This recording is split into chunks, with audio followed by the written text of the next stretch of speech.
Assalamualaikum warahmatullahi wabarakatuh.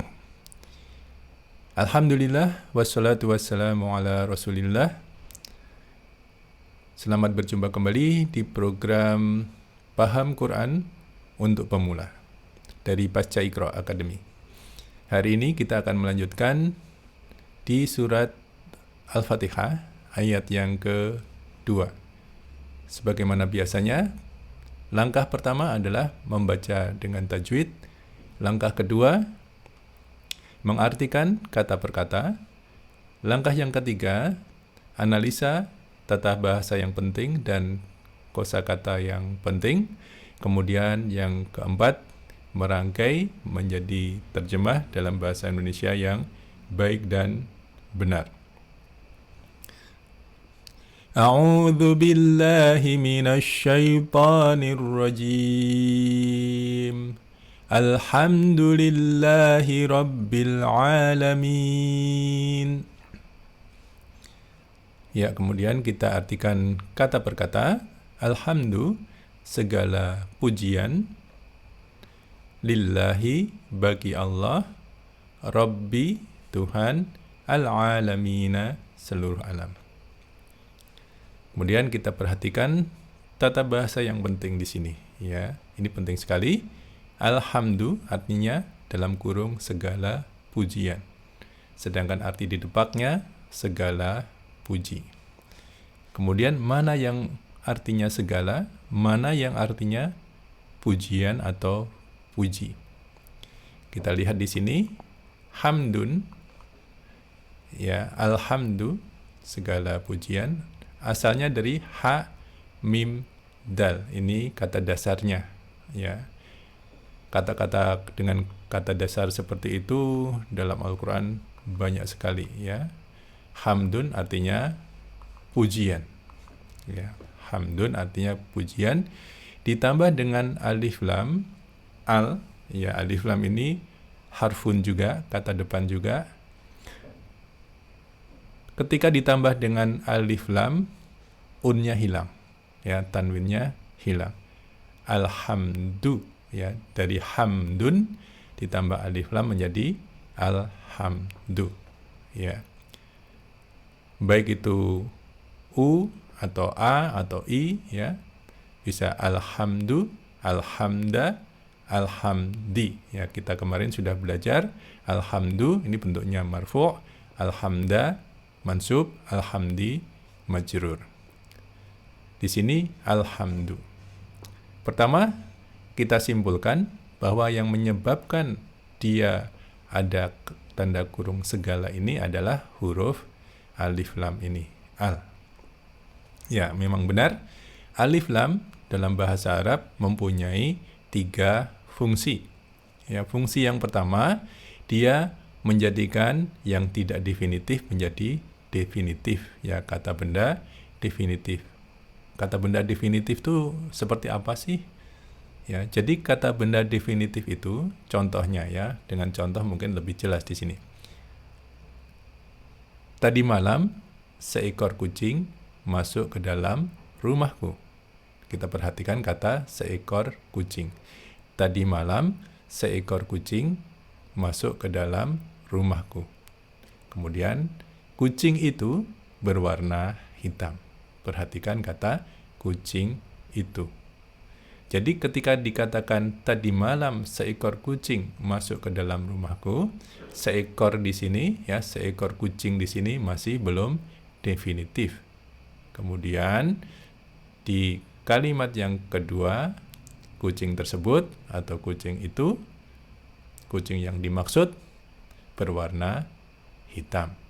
Seperti itu, ya. Jadi di kalimat yang kedua sudah definitif. Artinya kucing yang disebutkan sudah jelas, yaitu kucing yang masuk tadi malam. Seperti itu, ya. Artinya definitif. Dalam bahasa Arab, definitif ini dinamakan ma'rifah, sedangkan yang tidak definitif dinamakan nakirah. Itu fungsi alif lam yang pertama, ya, menjadikan kata benda berikutnya menjadi definitif, ya. Salah satu ciri definitif itu tanwinnya hilang, ya. Di sini tidak alhamdun tapi alhamdu. Kemudian fungsi yang kedua. Fungsi yang kedua dari alif lam itu menyatakan keseluruhan, seluruh, semua, ya. Maka di sini dikatakan segala. Ya, sebenarnya ini artinya bisa juga semua pujian, seluruh pujian itu, ya, seperti itu, ya. Jadi alif lam ini menyatakan semua atau seluruh. Jadi udah dua, ya. Alif lam menyatakan dia itu definitif, alif lam menyatakan kata benda itu keseluruhannya. Kemudian yang ketiga menyatakan bahwa kata benda yang mengikuti alif lam itu sebagian besar atau pada umumnya. Contoh kalimatnya misalnya ar-rijalu qawwamuna minan nisa'i. Jadi ar-rijal artinya laki-laki, ya. Qawwamuna lebih kuat minan nisa'i dari wanita. Kalau alif lamnya tidak diartikan di sini ini bisa jadi salah mengartikan, ya. Wanita itu lebih kuat daripada laki-laki itu lebih kuat daripada wanita. Padahal nggak semua laki-laki lebih kuat, ya, karena dia masih kecil atau dia udah tua, atau wanitanya yang luar biasa, dia jago gulat, ya, atau bodybuilding segala macam seperti itu. Ya, jadi alif lam harus diartikan di sini pada umumnya, ya, sebagian besar seperti itu, ya. Jadi sebagian besar atau pada umumnya laki-laki itu lebih kuat daripada wanita. Atau dalam bahasa lain bisa dikatakan laki-laki itu relatif lebih kuat daripada wanita. Seperti itu, ya. Jadi fungsi alif lam ini ada 3, ya. Yang pertama menjadikan kata benda yang mengikutinya itu ma'rifah ataupun definitif. Yang kedua, kata benda yang mengikutinya itu adalah keseluruhannya. Yang ketiga, kata benda yang mengikutinya adalah pada umumnya. Ya, seperti itu. Jadi ketika mengartikan jangan dilewatkan, ya. Nanti jadi pertanyaan, wah ini, ya, ada kesalahan nih di artinya, gitu, ya. Padahal karena adanya alif lam yang tidak diartikan. Baik, ya, di sini artinya segala, ya, segala pujian, ya, lillah, bagi Allah. Dan ini juga di alif lam yang al-alamina di sini, ya, al-alamina ini juga seluruh alam, ya. Alamina atau alamuna itu sebenarnya jamak dari alam, ya. Kalau menurut saya seyogyanya di sini ditambah seluruh alam semesta. Jadi kita tahu bahwa itu alamnya juga jamak, ya. Jadi seluruh alam semesta. Alam itu apa sih? Ada alam kubur, ada alam akhirat, ada alam barzah, ada alam tumbuhan, ada alam hewan, ya. Dulu kita mengenal ilmu alam, ya. Sekarang mungkin jarang yang mengenal, ya. Seperti itu. Jadi al di sini, alif lam di sini fungsinya, ya, dia sebagai menyatakan keseluruhannya, semuanya, ya. Di sini dikatakan seluruh alam, ya. Ini kurang tepat karena alamina itu bentuknya jamak, ya.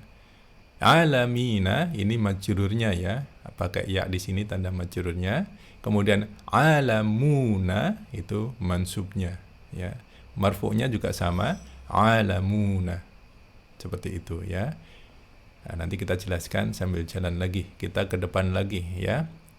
Alhamdulillahi, segala puji atau segala pujian bagi Allah. Ya, lillahi ini baginya yang mana ini? Awalan li, ya. Perhatikan li ditambah Allah, ya. Allah disebut lafzul jalalah, ya, lafaz yang mulia. Maka dia akan berasimilasi ini, ya, meluruh. Lamnya tinggal satu, ya. Jadi ada alif di sini dan lam di sini hilang, ya. lillahi, ya gitu ya. Kemudian li ini juga termasuk harful jar, seperti kemarin bi ya. Setelah jar adalah isim majrur. Lillahi ya, bukan lillahu, bukan lillaha, tetapi lillahi. Seperti itu ya, karena pengaruh li ya. Alhamdulillahi, segala puji bagi Allah. Kemudian mungkin teman-teman bertanya ini, kenapa alhamdu bukan alhamda, bukan alhamdi ya? Ada yang tahu? Ya, ini disebabkan karena alhamdu itu sebagai pokok kalimat atau sebagai subjek. Cirinya subjek yang pertama, dia harus ma'rifah ya, di sini ada tanda alif lam sebagai ma'rifahnya. Kemudian dia marfu'u ya, itu sebagai subjek, pokok pembicaraan. Yang dibicarakan adalah pujian ini ya. Segala puji bagi Allah. Lillahi ya, jar majrur. Kemudian Rabbi, ini kenapa Rabbi juga ya? Rabbun artinya apa? Rabbun itu artinya Tuhan ya. Dalam bahasa Arab ada Rabbun, ada ilahun ya. Apa bedanya Rabbun dan ilahun? Rabbun itu ya sebutan untuk Tuhan sebagai pencipta, pemelihara ya, yang mengatur alam semesta ini ya, yang memberi rezekinya, yang mencukupinya, itu Tuhan sebagai Rabb ya, Rabbun. Sedangkan Tuhan sebagai ilahun disebut ilahun ketika dia yang disembah ya, yang dimintai rezeki, yang dimintain pertolongan, itu ilahun ya. Seperti itu, sama-sama Tuhan artinya, tetapi maknanya berbeda ya, penekanannya berbeda ya. Penekanannya di sini sebagai pencipta, pemelihara, pemberi rezeki, yang memberi kecukupan, menyembuhkan ya, segala macam seperti itu. Kemudian Rabbil alamin. Nah, kemarin kita sudah belajar ini frasa kepemilikan. Cirinya apa frasa kepemilikan? Ya, yang dimiliki itu tanwinnya hilang ya. Bukan Rabbun, bukan Robban, bukan Robbin, tapi Robbi. Kenapa Robbi? Nanti kita akan jelaskan berikutnya. Asalnya adalah Rabbun ditambah al-alamuna menjadi Rabbul alamina ya. Karena apa? Karena yang memiliki dia majrur ya, al-alamina ya. Ini frasa kepemilikan atau idhofah ya, mudhaf, mudhaf ilaih namanya ya. Rabbi ini mudhaf, al-alamina mudhaf ilaih ya. Mudhaf ilaih harus majrur. Seperti itu ya. Tuhannya semesta alam. Tuhan milik semesta alam. Seperti itu.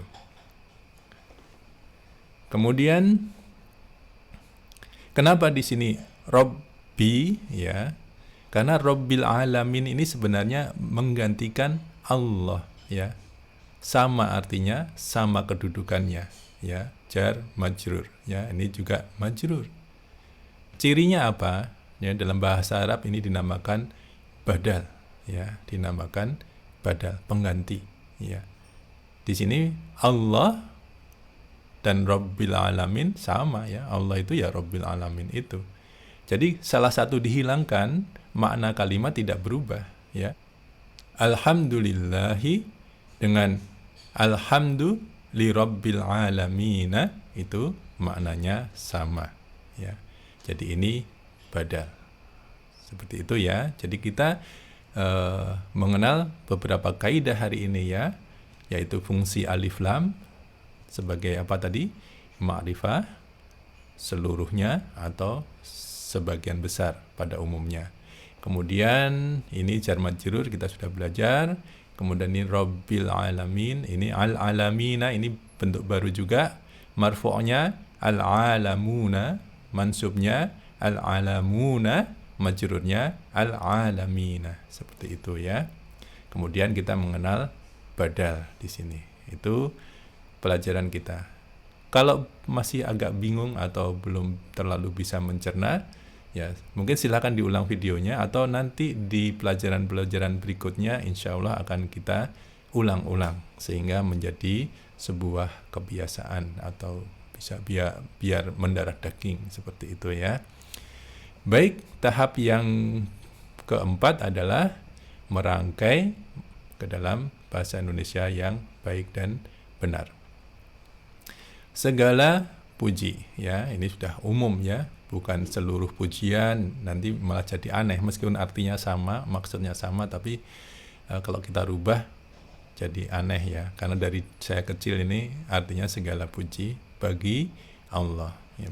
Segala pujian, seluruh pujian untuk Allah, milik Allah, sebenarnya sama ya, cuma nanti jadi aneh, tidak biasa.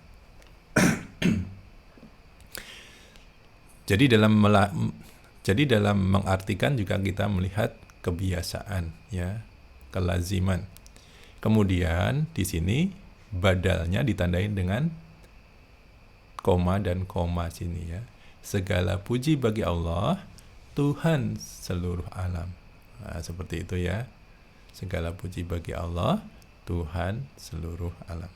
Perhatikan juga penulisan huruf besarnya di sini ya. A-nya dengan huruf besar, Tuhan, T-nya dengan huruf besar. Jadi di dalam bahasa Indonesia, Tuhan sebagai Rob dan Tuhan sebagai Ilah tidak dibedakan. Ya, ini ya informasinya jadi berkurang ya, terkorupsi seperti itu. Baik, demikian pelajaran kita hari ini, semoga bermanfaat. Subhanakallahumma bihamdika asyhadu alla ilaha illa anta astaghfiruka wa atubu ilaik. Wassalamualaikum warahmatullahi wabarakatuh.